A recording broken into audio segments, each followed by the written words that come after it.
नमस्कार मंडळी, शौर्य आणि मम्मी किचनमध्ये तुमच्या सर्वांचं स्वागत आहे. चला तर आज मस्तपैकी आपण कैरीचं लोणचं करूया. खूप छान असं लोणचं लागते.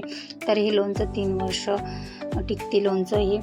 तर असं सुकं लोणचं करूया आपण. खूप छान असं लोणचं लागते खायला. तर इथे मी अशा पद्धतीने लोणचं बनवलेलं आहे. तर बघा, या लोणच्याला पाणी पण सुटलं नाही आहे. अशा पद्धतीने लोणचं करायचं आहे आपल्याला. तर इकडे मी कैरी घेतलेली आहे, 1 किलो कैरी घेतलेली आहे. तर अशा पद्धतीची कैरी घेतलेली आहे मी. तर मोठ्या साईजची कैरी घेतली आहे आणि छोट्या पण साईजची कैरी घेतलेली आहे. तर इथे मी 2 साईजची कैरी घेतलेली आहे. तर या कैरीला मी आधी स्वच्छपैकी 2 ते 3 पाण्याने धुवून घ्यायची, सर्व घाण निघाली पाहिजे म्हणून. तर तेलकटपणा जो असतो बाजूला तो पण निघाला पाहिजे. तर या स्वच्छपैकी धुवून घ्यायची कैरी. धुतल्यानंतर काय करायची, स्वच्छ कापडाने पुसून घ्यायची. तर इथे मी बघा अशा पद्धतीने स्वच्छ कापडाने पुसून घेतली. पाण्याचा एक पण थेंब नाही राहिला पाहिजे. तशा पद्धतीने मी सर्व कैरी अशा पुसून घेतल्या. तर पुसल्यानंतर ही कैरी बघा अशा पद्धतीने सर्व कैऱ्या पुसून घ्यायच्या. तर इकडे मी यांना मी कैऱ्या ह्या आपण कापून घ्यायच्या आहे कैऱ्या पावशीने. तर या पद्धतीने अशा पावशीने कैऱ्या सर्व कापून घ्यायच्या. तर अशा छोट्या छोट्या आकाराच्या किंवा मोठ्या आकाराच्या, तुम्हाला जशा आकाराच्या लागतो तशा पद्धतीने आपण कैऱ्याचे काप करूया सर्व अशा पद्धतीने. तर इथे मी अशा पद्धतीच्या छोट्या छोट्या आकाराच्या सर्व कैऱ्या अशा फोडून घेतलेल्या आहेत. तर पावशीने तर त्या कैरीमधली जी गुठळी असते आपली पांढरी गुठळी, तर ती काढून टाकायची. आणि थोडंसं कसं कागदासारखं असते पन्नीसारखं, ती पन्नी पण त्याच्यामधली सर्व काढून घ्यायची. कैरी खाताना ती पन्नी आपल्या वड्यामध्ये अटकते, त्याच्यामुळे ती पन्नी पण त्याच्यावरली काढून टाकायची आणि सर्व गुठळी काढून टाकायची. तर अशा पद्धतीने सर्व फोडी मी अशा छोट्या छोट्या करून घेतलेल्या आहे. तर बघा, तर अशा पद्धतीने सर्व कैऱ्या आपण फोडून घेतलेल्या आहेत. तर सर्व कैऱ्याच्या आपण ते आतमधली जी गुठली असते पांढरी, ती गुठली पण काढून घेतलेली आहे. आणि वरचं ते पन्नीचं जे आपलं पन्नीसारखं जे असते त्याच्यावर, तर ते पण काढलेलं आहे. तर इथे मी 2 चमच हळद टाकत आहे. तर इकडे मी 2 चमच हळद टाकलेली आहे. तर हळद टाकल्यानंतर तसेच 2 चमच मी इथे मीठ टाकलेलं आहे. तर मीठ टाकून आणि हळद टाकून हे आपले कैऱ्या ज्या आहे हालून घ्यायच्या, सर्व कैऱ्या मिक्स करायच्या. अशा पद्धतीने सर्व कैऱ्या मिक्स करून घ्यायच्या.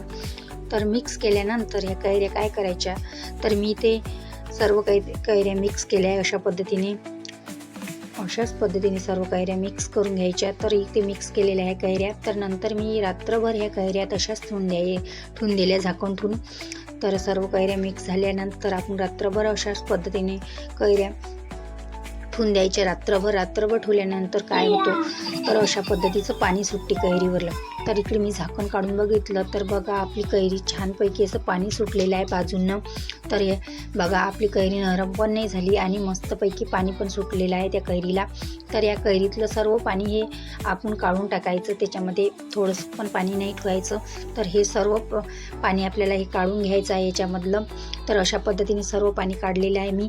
तर एका स्वच्छ कापडावर ह्या कैऱ्या सर्व आपल्याला आतरून घ्यायच्या आहेत. तर इथे मी एका कापडावर सर्व कैऱ्या अशा एक एक करू बाजूला अशा छानपैकी अशा मोकळ्या ठेवून दिलेल्या आहे वाळू घालायला. तर इथे मी 20 मिनटं वाळू घालायला ठेवून दिलेल्या आहे उन्हामध्ये.